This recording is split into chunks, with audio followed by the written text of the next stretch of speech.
today's top story from the perspective of someone who's there. You are looking live. This just in. Not my beat.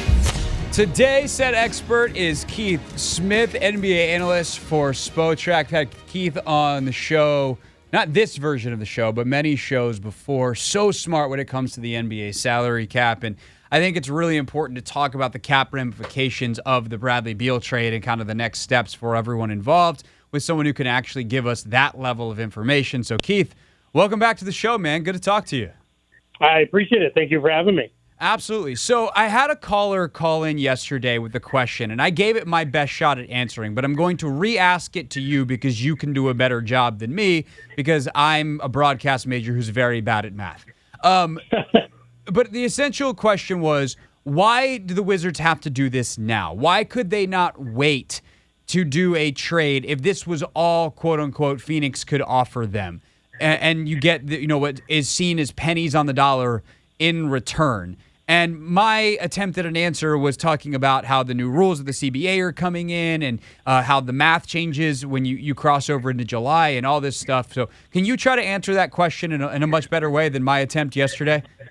Yeah, I mean, you're pretty on it. I think, for the Wizards, the challenge is once it was known of, hey, we're pivoting towards a rebuild, and once it was put out there into, the public sphere from all sides of, hey, we're going to work together with Bradley Beal on finding a trade, that becomes very hard to walk back, right? Because there's offers, and you knew that there were going to be other places that, he'd probably be amenable to going to. And the last thing you would need is, hey, the Phoenix Suns wanted him. We didn't like the deal, so we're going to keep him. And guess what? You can just play here. That never goes well, right? That never is, something that ends up turning out well for the team, for the player, for anybody involved. It always goes sideways with that. So from the Phoenix side, they had to get this done now because once we flip the calendar year, it gets a little harder for them to match the salary with the package that they're offering, which is essentially as it stands today. And we'll see if it tweaks by the time it actually gets done.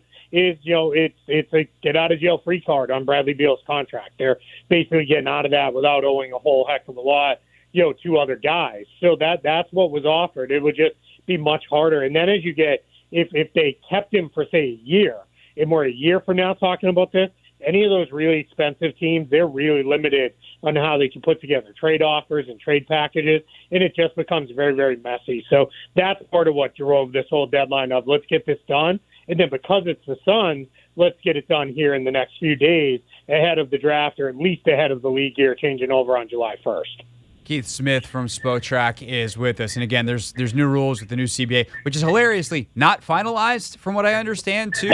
That teams don't actually have the CBA yet, but are trying to make rules. They kind of have like a terms sheet. Is that still correct? When do we expect that to actually be done?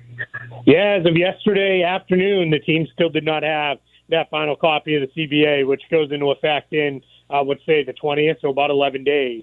They still do not have that. So it's crazy. Now, the belief is those are kind of, it's the dot the I's, cross the T's kind of things. Like they know what they need to know through the term sheet. They've gotten enough information. Everybody has said, hey, all the team, folks who do the salary cap stuff, all they need to do is pick up the phone and call, the league office. They'll help them through it. Anybody on the player, on the agent side, they just got to call the NBPA. They'll help them through it if they need to know a detail of something with that. But it is, it is a little crazy. And it is frustrating for teams. I talked to a couple people who were like, yeah, it's great that we have the term sheet, but there's some details that I really want to know, and I want to know exactly how it's written, because what you don't want to be doing is asking the NBA to make a clarification on something on July 1st when you're trying to, sign a player and agree to a contract and all that sort of stuff. No doubt. So the other part of the Wizards' timing is kind of this alternate path hypothetical, if you will, which is that, and I had this conversation to an extent yesterday with our midday host here on the station where, he was like, well, Bradley Beal's still really good. Like, why couldn't they try to build around him?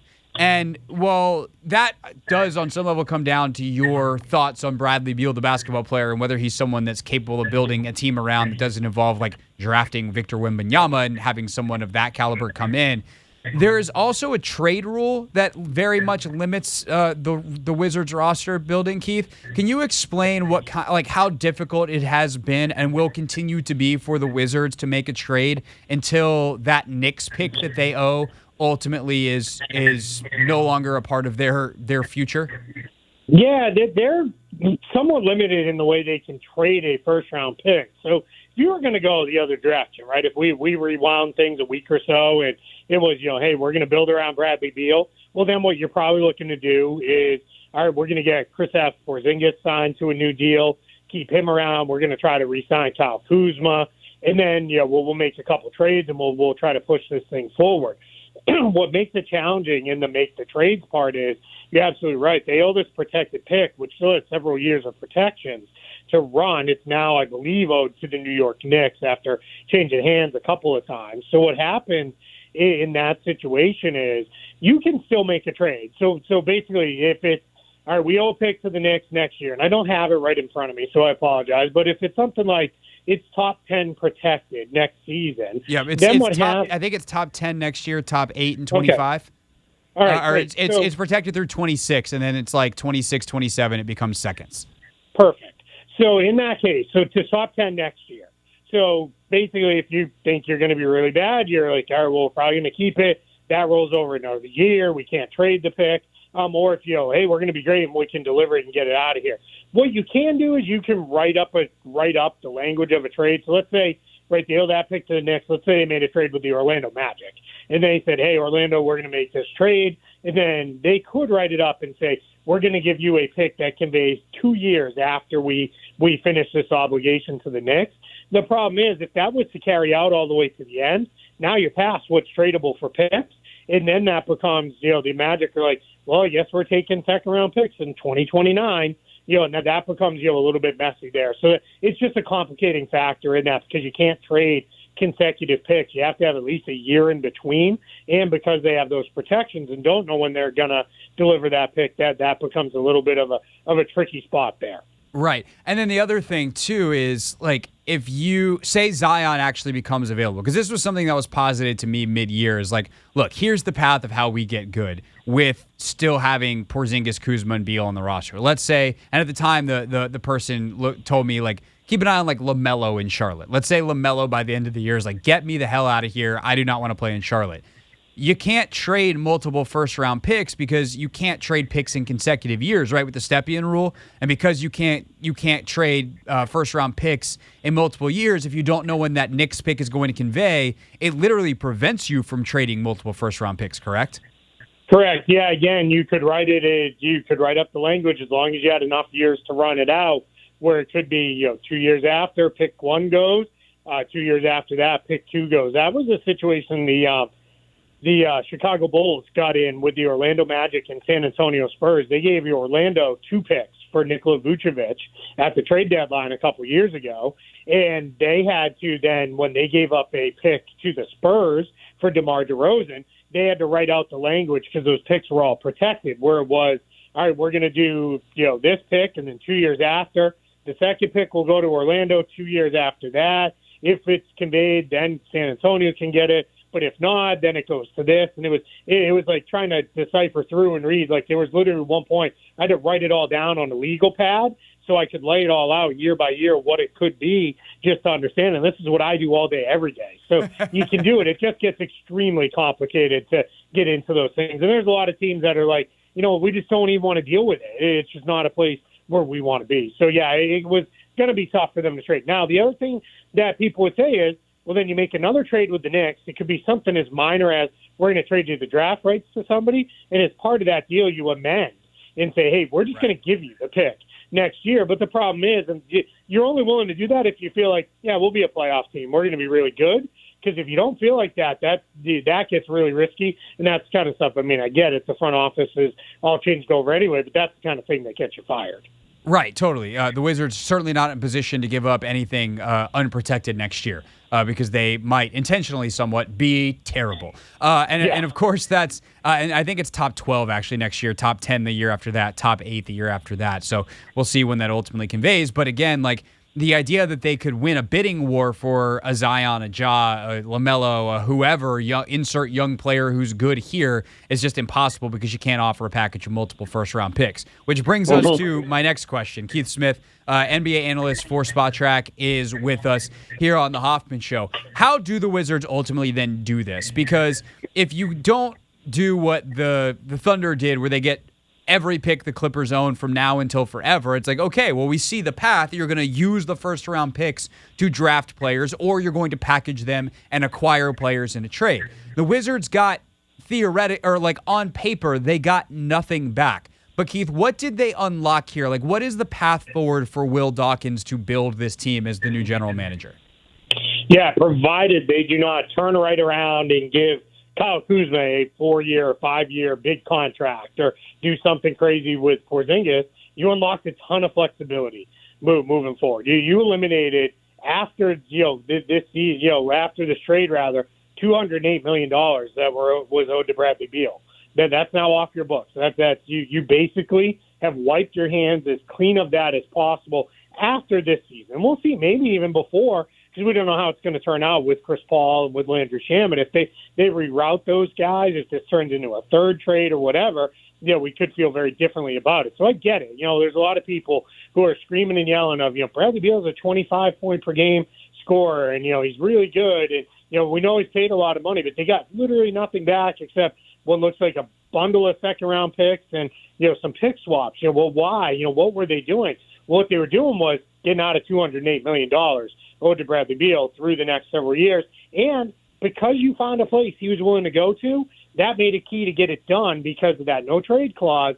If you'd let this drag out, all he had the ability to do was continue to say, nah, I don't like it. Even if he wanted to go to the team, if it was like, yeah, I'll go to Team X, but you can't take back player, A, B, and C in the deal because I want to play with those guys.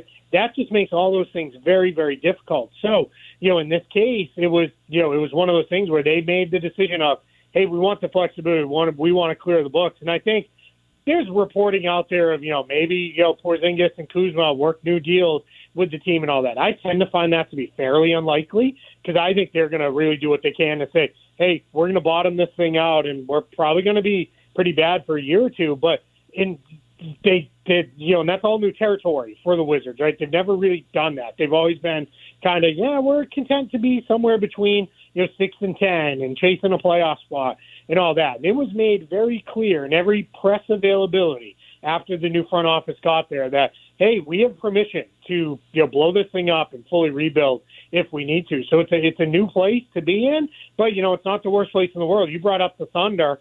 Thunder fans would tell you they had known since that team had moved nothing but success in Oklahoma City, and then they blew it up and they started a full scale rebuild. And granted, yes, they had multiple picks to work with and all that stuff, but so far those have been their own picks that they've done their most work with. But now it's starting to turn in the right direction, and they feel pretty good about the process. So you just got to let the front office see their vision through.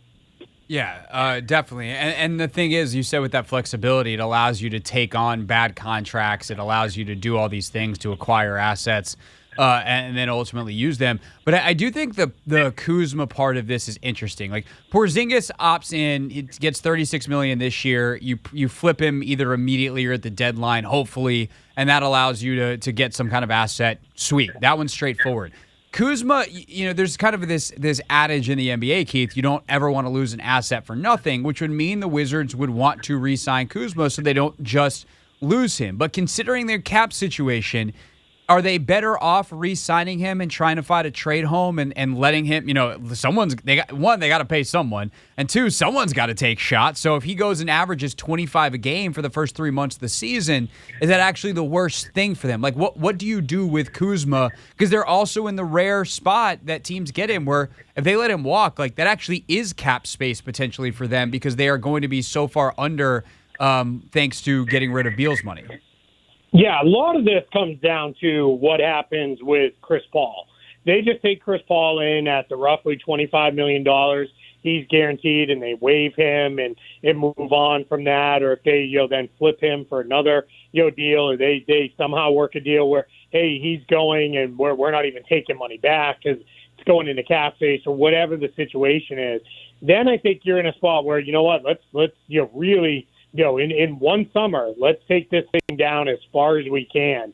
Because right now, the only long-term money that is significant on their books that is owed, and it doesn't even start till next year, is Daniel Gafford. He's the only guy who's owed, a decent chunk of change. So that's where you're sitting in a spot, if you're the Wizards, where it is, hey, we can really, start with basically books that are about as clear as you can get them in the NBA. You're never going to get all the way to zero, but we could start this, pretty low here, and where we're in a spot where all of a sudden, people are all jazzed up because the Houston Rockets have $60 million in cap space to spend. Well, the Wizards could look at that a year from now and be like, guess what? We have $90 million to spend. We're in a spot where we can go forward. Yeah, Kuzma at $25 million. I think it's perfectly fair value, but it starts to become, what do you need that for, right? Good players who can score and do things like that on a bad team start to turn into, it's kind of like having a really great closer on a bad baseball team. It's like, what's the point, right? For the, once every 2 weeks, he's going to win us a game. In the NBA, tends to be a little more different where it's like, we don't even really want to win that game, right? We want to kind of bottom this thing out draft-wise. So it's going to be really interesting to see what happens. My guess is Kuzma's going to look at it. Maybe there's a sign-and-trade possibility or something, but I think he's going to look at all these teams with cap space. He's a great fit for basically every single one of them. And I think he's going to look at it and say, those teams are prioritizing winning sooner than what we might be doing here in Washington. I want to go. But, yeah, he may like the idea of, hey, yeah, I can come in, I can put together a bunch of points, and maybe we do turn this thing around very quickly. So for Kuzma, they can offer him an extra year and more money than everyone else still, right? They still, even though he opts out, they have bird rights on him? Yeah, they have his full bird rights, so they can offer him up to 5 years. Nobody else can offer him that. They can offer him up to his max, which they can go higher in the raises. The first year salary would be the same for him anywhere, but they can offer him up to 8% raises on his deal in that fifth year. That's where the big kind of swing comes in, and where they could offer a lot more money. But my guess is, just coming off this Bradley Beal contract that turned sour on him, I don't think they're going to be offering a 5-year contract this summer. I think they'll look at it more of, hey, if we can do something reasonable for 3 or 4 years, all right, maybe that's a game where we're willing to get into with you. But otherwise, hey, good luck where you go next, and we'll figure out. The other thing we got to remember too is this current front office. None of these guys were their guys. They didn't draft any of them. They didn't sign them. They didn't trade any of them. They feel that there's no attachment. There's no man, if I let this guy go, I have to admit we made a mistake on going to get him. They don't have any of that. So they have pretty much carte blanche to, wipe this thing as clean as they can. Yeah, I just wonder if a team like Detroit is like, hey, the icing on the cake to get him here is we're willing to do the sign and trade with Washington so he gets more money. So that could be a recruiting So that is different, though. Yeah. That you can't get more money on the sign and trade? Yeah, they've changed that. That's right. They did change that. It's been a while now. Yeah, so that came off the table. You can only get as much in an outright signing as you can get through a sign and trade now. Got it. So it would have to be a very illegal sign, wink, wink, wink, we'll get you at the trade deadline type of thing, which the NBA would not be too pleased about. Yeah, that would not be how I'd want to start my new front office tenure with, hey, guess that draft pick you liked having? Guess what? You don't have it anymore. Right. You pulled off something really shady. Right. Okay, real quick, last couple of minutes here with Keith Smith, NBA analyst for Spotrac. I want to run through a couple of the other players on the roster and what you think their value would be. Like, what could the Wizards get in return? We can do, literally 15, 30 seconds on all these guys to wrap up here. So, Monte Morris, veteran point guard, excellent backup. Probably not ideal as a starter, but depending on the situation, if you have, another, if he had been involved, say, in the Phoenix trade where Devin Booker's going to be your ball handler, then sweet. But what do you think the Wizards could get for Monte Morris? Yeah, I'd be making a call to a team like Memphis that has a need for a point guard with John Morant out for a third of the season. Maybe Tyus Jones could be on the move. We'll see. And I'd say, hey, what do you think about, but we'll send him to you, and then you give us, one or two of your kids that are at the end of your bench that, they're okay, but you're not super sure on. So maybe, a guy like, Jake LaRavia or, Kenneth Lofton Jr. or something like that. You're not going to get a huge return from Monte Morris, but you might be able to get in a spot where it is, all right, I kind of like, we're taking chances here, right? We're shooting for upside on these guys, and if they pop, we feel really good about it. So a guy that I think is actually more interesting, and if I'm a contender after watching these playoffs, I want desperately, is DeLon Wright. Really, really, really good defender. Somewhat reliable three-point shooter. Not excellent, but you kind of know what he is. What do you think the Wizards could get for DeLon Wright, who has, I believe, just 1 year remaining? So it's 1 year, 1 year, $8.1 million on his deal. Yeah, it's probably a similar type situation where it turns into, all right, who needs a point guard and a guy who's obviously very comfortable coming off the bench because he's done it for most of his career. Is you're trying to get involved in one of those teams again. Send us, one of your, younger players back that can maybe pop for us.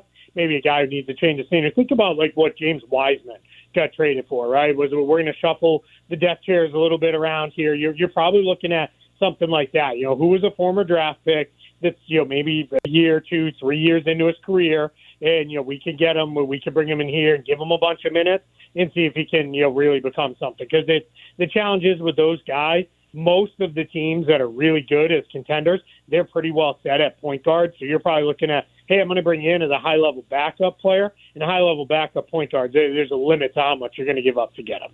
Yeah, and actually Golden State would be a super interesting team there, depending on Sure. what they think of Moody and his ability to kind of handle the ball and everything moving forward. And I think DiVincenzo might be a free agent who's about to get paid a bunch of money, so they need a replacement for him. That could be a good one. All right, then the last guy's the big one.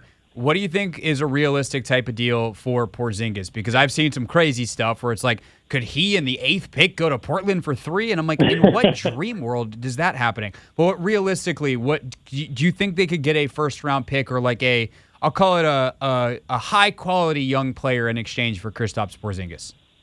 Yeah, I think they can. I think it's going to be funny in retrospect if they trade him, if he opts in and then they turn around and trade him. It's probably going to be a much better return than what they got for Bradley Beal, because it's a 1-year contract, right? So anybody's going to be willing to say, yeah, we'll take a shot on Porzingis and figuring it out. And I know a lot of people probably weren't watching the Wizards towards the end of the season, but he had a great year. Stayed mostly healthy. Yeah. And I think, in my opinion, had the best year of his career that he's had. I think he was very, very good, nearly an all-star level guy. So I think, for Porzingis, yeah, you could definitely get into a spot where all of a sudden you feel like, you know what? All right, let's go. I can, see the Portland idea. I mean, that's great. If they pull that off, what a win by that front office. But it's not going to be that good. But if it could be hey, yeah, we got a future first from a team that's maybe a little shaky. That'd be a good win. And future first and a kid, and you're probably eating a contract and maybe get an extra pick for eating the contract just to match the salary. Yeah, you'd have done well in a deal like that. No doubt about it. Keith Smith, NBA analyst for Spotrac. I've got a podcast there. Keith's got great articles, financial previews for the summer for all 30 NBA teams on the website. Keith, this was fantastic, and I'm sure we'll be in touch as these moves actually come to fruition over the next couple of weeks. Absolutely. I appreciate it. Thanks so much for having me. Absolutely. Keith Smith, everybody, with us here on The Hoffman Show on the Team 980. We're streaming live on YouTube, youtube.com/@theteam980. This is the Hoffman Show on the Team 980 and the Odyssey app.